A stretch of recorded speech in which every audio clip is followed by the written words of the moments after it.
কলকাতা হাইকোর্টে এবার অবস্থান বদল শেখ শাহজাহানের।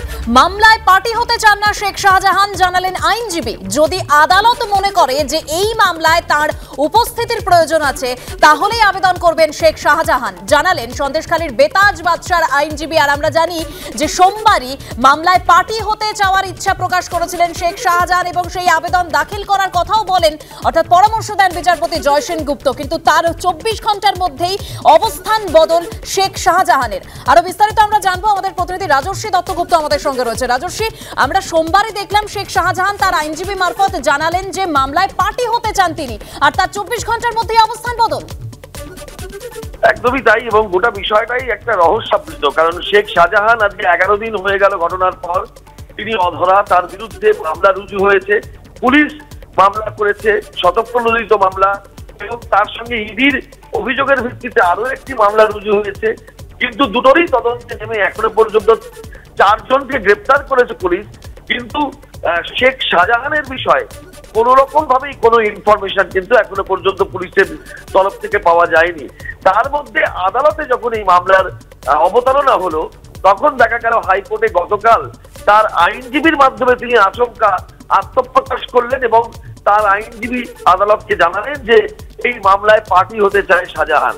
আবার ঠিক 24 ঘন্টা পরে আজকে যখন আবার সেই একই মামলার শুনানি চলছে, তখন আবার তার আইনজীবীর মাধ্যমে অবস্থান বদল করছেন শাহজাহান। এখন কি হচ্ছে, কি ঘটছে, এই ঘটনার গতি কোন দিকে যাচ্ছে, এই বিষয়টাই কিন্তু সবচেয়ে বড় এখন প্রশ্ন। কারণ শাহজাহান আত্মপ্রকাশ করছেন না, শাহজাহান কোথায়, সরকার প্রশাসন কেউ কোনো মন্তব্য করছে না, এবং শাহজাহান অধরা, এটা একটা সত্য। এই জায়গায় দাঁড়িয়ে আজকে আদালতের পর্যবেক্ষণ কি হয়, পরবর্তী সময় এই মামলার তদন্তের রাশ রাজ্য পুলিশের হাতে থাকে, শাহজাহান ধরা পড়বেন কিনা সেই পথে তদন্তকে এগিয়ে নিয়ে যেতে হাইকোর্ট কোনো নির্দেশ দেয় কিনা, সেই দিকেই কিন্তু এখন নজর রয়েছে সকলে। দেবস্মিতা, ধন্যবাদ রাজর্ষি। সন্দেশখালী কাণ্ডে পুলিশের দায়ের করা শতপ্রণোদিত মামলা হস্তান্তরের আবেদন, পুলিশের হাত থেকে তদন্তভার নিয়ে সিবিআইকে দেওয়ার আবেদন এবার ইডির। গতকাল ইডি তাদের দায়ের করা মামলাটিকে সিবিআই বা এনআইএ কে দেওয়ার আবেদন করেছে। আর ইতিমধ্যে আমরা জানি সন্দেশখালী কাণ্ডে গ্রেপ্তার করা হয়েছে আজ আরো 3 জনকে। এ নিয়ে গ্রেপ্তারের সংখ্যা বেড়ে দাঁড়িয়েছে 7 জন। আর এদিকে ঘটনার 11 দিন পেরিয়ে গেলেও শেখ শাহজাহান কোথায় তা কিন্তু এখনো জানা যায়নি।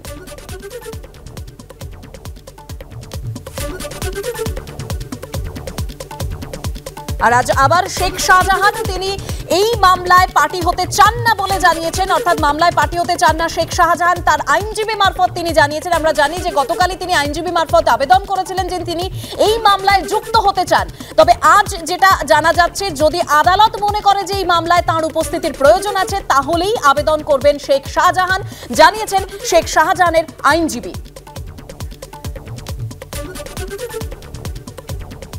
সিবিআই এই মামলা না নিলে মমতার আদরের হালালের দুলাল শাহজাহান ধরা পড়বে।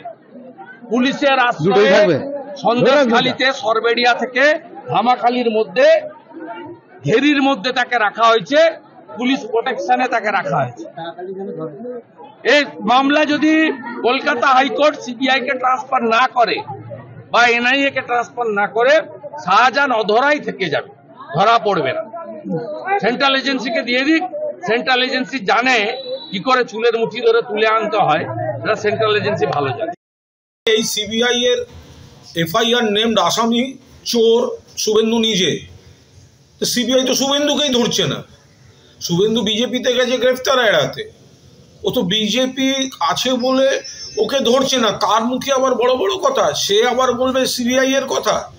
আর যারা বিজেপির সব ঘনিষ্ঠ ব্যবসায়ী, যারা লক্ষ লক্ষ কোটি কোটি টাকা ব্যাংক থেকে চুরি করে বিদেশে গিয়ে বসে আছে, তো তাদেরকে কেন ধরে আনতে পারছে না সেন্ট্রাল গভর্নমেন্ট, সেন্ট্রাল এজেন্সি? এত কথা কিসের শুভেন্দু?